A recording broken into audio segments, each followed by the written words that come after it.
On the eve of his 40th birthday, James Carter, a tech mogul from Seattle, glances at his wife Emily's phone and sees a message from his best friend and business partner, Nathan. "Can't wait to see you tonight, love." In an instant, his perfect life with a loving wife and 2 kids shatters. What will James do to uncover the truth? James Carter sat in his sleek Seattle office, the hum of his tech company's servers a faint backdrop to his thoughts. It was a Friday evening, and he'd left early to plan a surprise for his daughter Lily's 10th birthday. His wife, Emily, had texted she'd be late, stuck at a charity meeting. James didn't question it. Emily was always busy with her socialite causes. He drove home, picturing Lily's smile when she saw the custom cake he'd ordered. At their suburban house, the kids were with a babysitter, engrossed in a board game. James tossed his keys on the counter, noticing Emily's phone by the sink, its screen lit with a new message. Curious, he glanced at it. The words hit like a punch. "Can't wait to see you tonight, love." Nathan, his best friend since college. His business partner who'd helped build their company from a garage startup to a multi-million-dollar enterprise. James' pulse quickened. He swiped the phone, his thumb trembling as he opened the chat. Messages scrolled. Plans for a weekend getaway, flirty exchanges, a hotel booking confirmation. Each word tightened the knot in his chest. He set the phone down, hands shaking, and took a deep breath. Confronting Emily now would be messy. She'd be home soon, and the kids didn't need to hear this. Instead, he forwarded the messages to his own phone, deleted the evidence of his snooping, and placed her phone back exactly as it was. His mind raced. Was this a misunderstanding? A joke? But the details, the hotel, the dates were too specific. He needed proof, not just a gut feeling. By the time Emily walked in, all smiles and apologies for being late, James had composed himself. "Long day?" he asked, voice steady, though his stomach churned. Emily nodded, launching into a story about her charity event. Her ease, her casual lies, cut deeper than the messages. He played along, kissing her cheek, but his eyes lingered on her, searching for cracks in her facade. That night, as she slept beside him, James lay awake, plotting his next move. The next morning, while Emily took the kids to soccer practice, James called a private investigator, Sarah Klein, recommended by a trusted colleague. He met her at a quiet coffee shop downtown, away from prying eyes. Sarah, sharp and no-nonsense, listened as James laid out the situation, handing over the forwarded messages. "I need to know everything," he said, voice low. "How long? How deep?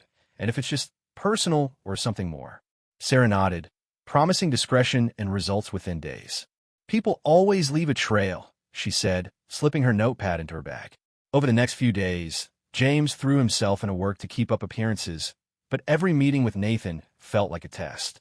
Nathan was his usual charming self, cracking jokes, discussing their next product launch. But now James noticed the subtle glances at his phone, the quick excuses to step out. At home, Emily's behavior gnawed at him. She was overly attentive, as if compensating, but her stories about her day were vague, her phone always locked or out of sight. Sarah's first report came on Wednesday. She tracked Emily to a downtown hotel the previous night, where she met Nathan. Photos showed them laughing in the lobby, his hand on her arm. Bank records revealed payments to the same hotel, charged to a company account Nathan controlled. James stared at the evidence, his anger mixing with a sinking realization. This wasn't just an affair. Nathan was using their company's funds, and Emily was complicit. The betrayal wasn't just personal. It threatened everything he'd built. James leaned back in his office chair, the city skyline dark beyond his window. He could confront them now, but that would tip his hand.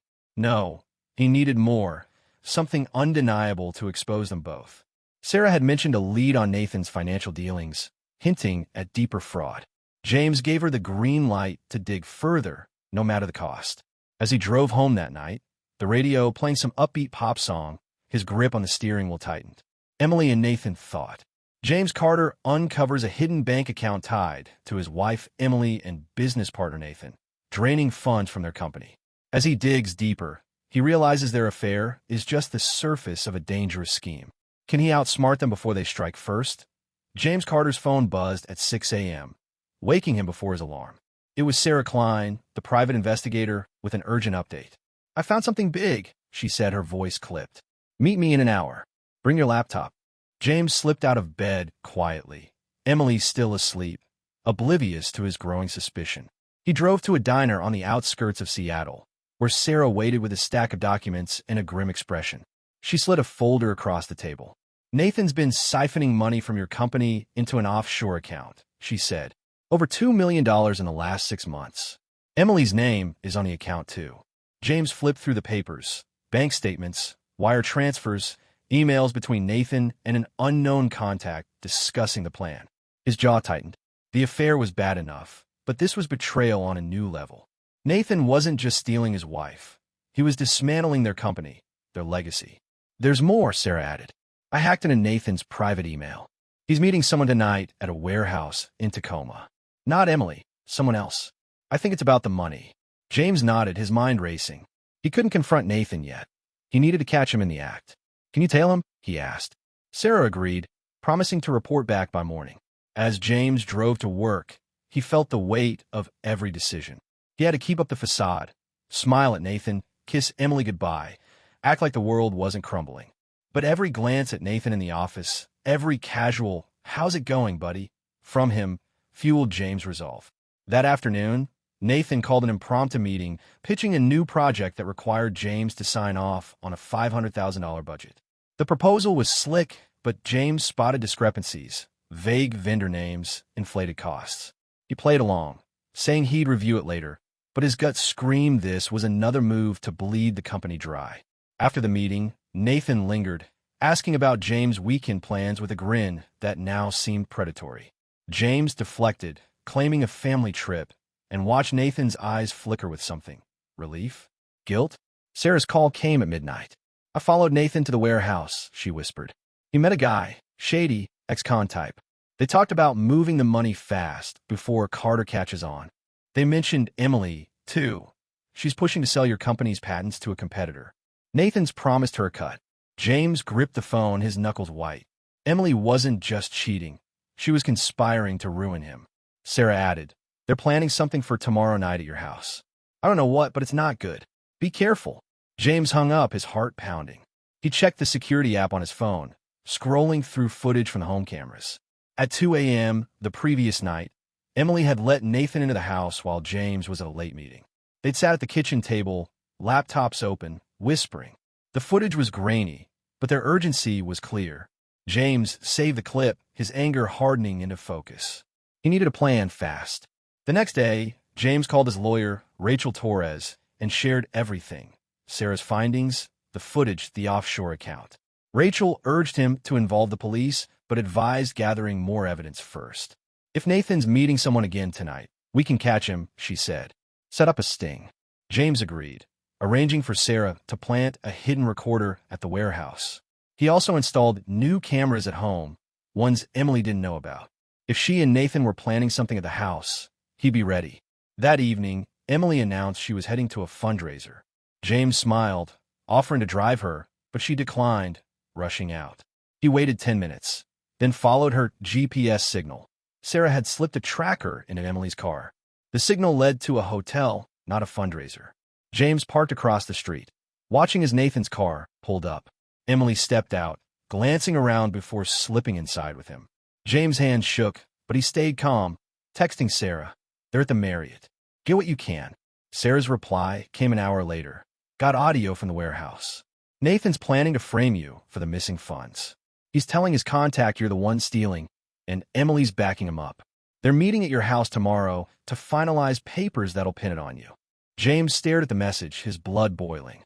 They weren't just betraying him. They were setting him up to lose everything. He forwarded the audio to Rachel, who promised to loop in a detective she trusted. The trap was closing, but James knew tomorrow would be make or break. He had one night to prepare. James Carter discovers his wife Emily and business partner Nathan plan to frame him for embezzlement tonight at his own home. With the police on standby and a hidden recorder ready, James prepares to turn the tables. But Nathan's next move is more dangerous than he expected. James Carter barely slept, his mind racing with Sarah Klein's latest update. Emily and Nathan were meeting at his house tonight to finalize documents that would pin the company's missing $2 million on him. The private investigator's audio from the warehouse confirmed their plan. Nathan would forge James' signature on fraudulent contracts, while Emily would play the distraught wife, claiming she discovered his crimes. If they succeeded, James would lose his company, his reputation, and possibly his freedom. He wasn't about to let that happen. At dawn, James met with his lawyer, Rachel Torres, and Detective Mark Ellis, a seasoned cop Rachel trusted. In a cramped coffee shop, James played Sarah's recordings. Nathan's voice, smug and calculated, outlining how they'd bury Carter and sell the company's patents for millions. Ellis listened, stone-faced, then nodded. "This is enough for a warrant," he said. "But we need them caught in the act, signing those papers admitting intent. Can you get them to your house tonight?" James agreed, his stomach twisting. It was risky, but he had no choice. James spent the day setting the trap. He texted Emily, casually mentioning he'd be at the office late, working on the budget Nathan had pitched. In reality, he was with Sarah, rigging the living room with hidden cameras and a microphone linked to Ellis' team, stationed in an unmarked van nearby. Sarah also handed him a tiny earpiece to stay in contact during the sting. If things go south, she warned, get out fast. Nathan's desperate, and desperate people do stupid things. By 7 p.m., James was back home, pretending to review files on his laptop. Emily arrived first, her voice overly cheerful as she kissed his cheek. "Long day?" she asked, her eyes darting to his screen. James nodded, keeping his tone neutral. "Just crunching numbers. Nathan's budget looks interesting." Her smile faltered, but she recovered, saying she'd invited Nathan over to discuss the project. James' pulse spiked. This was it. Nathan arrived at 8, carrying a briefcase and a grin that made James' skin crawl. They sat at the dining table, Nathan pulling out a stack of papers. "These are the contracts for the new vendor," he said smoothly. "Sign them, and we're set to move forward." James scanned the documents, spotting the forged figures instantly. Fake invoices designed to frame him for the theft. He stalled, asking questions about the vendors, watching Nathan squirm. Emily chimed in, urging him to sign, her voice tight with impatience. Through his earpiece, Sarah whispered, "Keep them talking. We need a clear admission." James leaned back, feigning confusion. "These numbers don't add up, Nathan. Where's the money really going?" Nathan's grin faded, replaced by a cold stare. "What are you implying?" he snapped. Emily jumped in, her tone sharp. "James, just sign. You're holding things up." The tension crackled. James pushed harder. "Is it going to that offshore account you two set up? The one with $2 million of my company's money?" The room went silent. Nathan's hand twitched toward his briefcase, and Emily's face drained of color. "You're paranoid," Nathan said, but his voice shook. James pressed on. "I know about the hotel, the meetings, the plan to sell the patents. Why don't you tell me the truth?" Nathan stood, slamming his fist on the table. "You don't know what you're talking about," he shouted, then froze, realizing his mistake. Emily grabbed his arm, whispering, "Stop," but it was too late. Sarah's voice buzzed in James' ear. "Got it. Cops are moving in." Before James could react, Nathan lunged across the table, grabbing a letter opener from the centerpiece. "You should have stayed out of it," he hissed, raising the blade. James dodged, shoving a chair between them. Emily screamed, backing away as the front door burst open. Detective Ellis and 2 officers stormed in, guns drawn.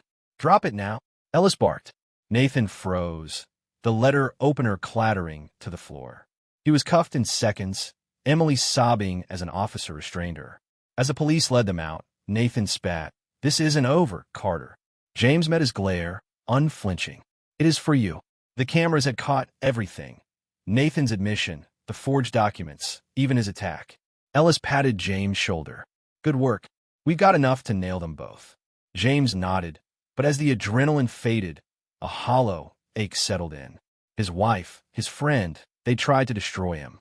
The fight wasn't over, but tonight, he'd won. With Nathan and Emily caught red-handed, James Carter thinks he's won, until a chilling anonymous email reveals a new threat. Someone else knows about the embezzlement scheme and is ready to finish what Nathan started. Can James protect his family and company before it's too late?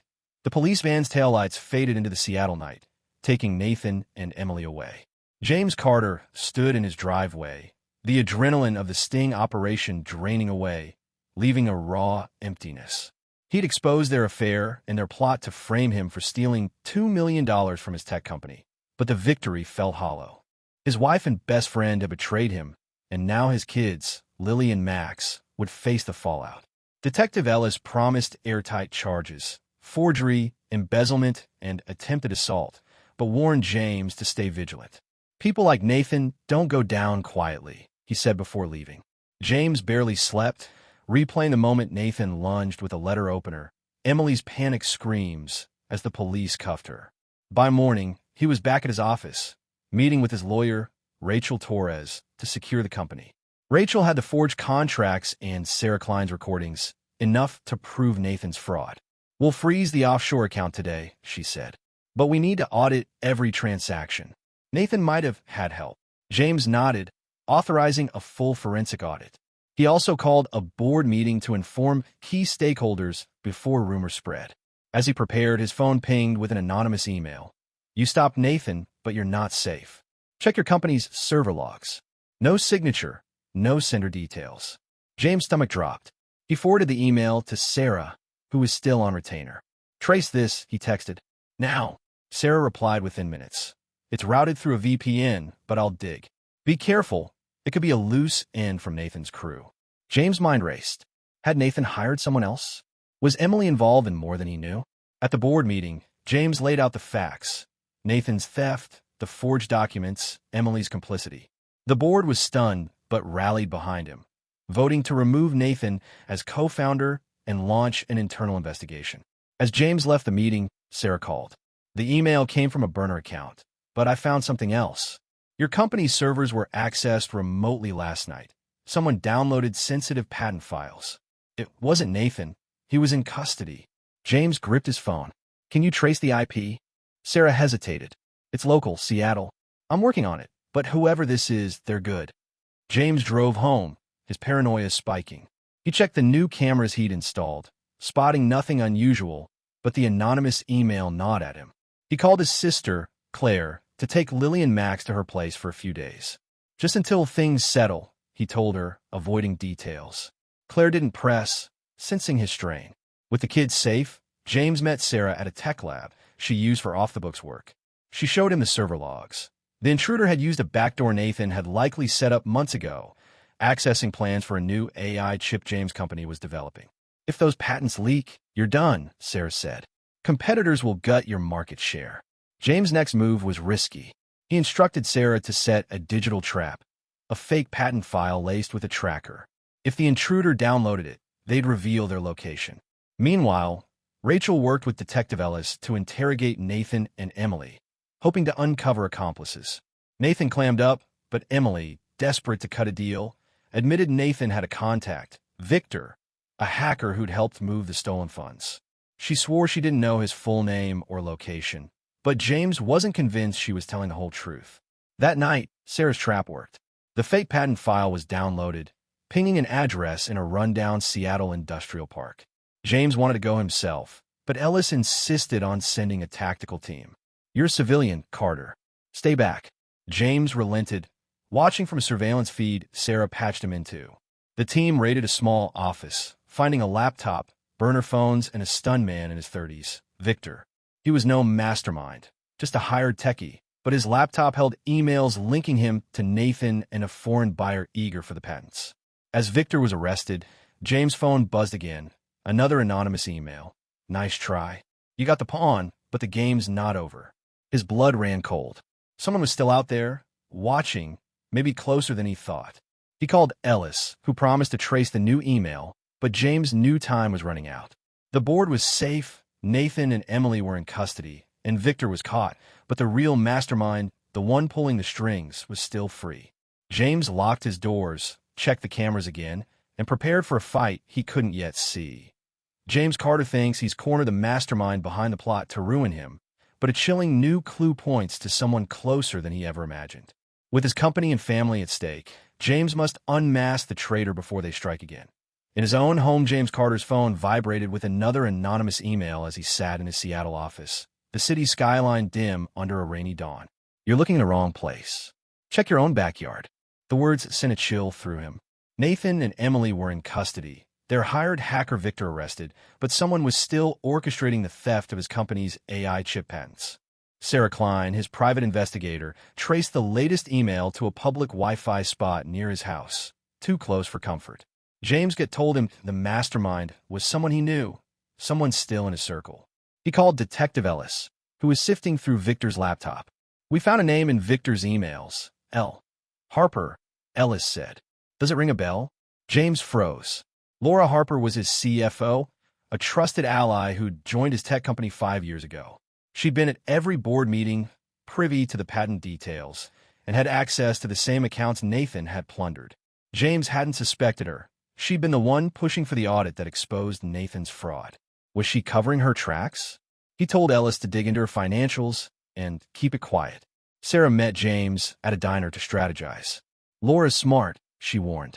"If she's behind this, she's been playing you from the start. We need hard evidence." James handed her Laura's access logs from the company server, which he'd pulled that morning. Sarah's tech contact confirmed Laura had logged in remotely the night of the patent theft, using a VPN to mask her location. The pieces fit, but James needed her to slip up.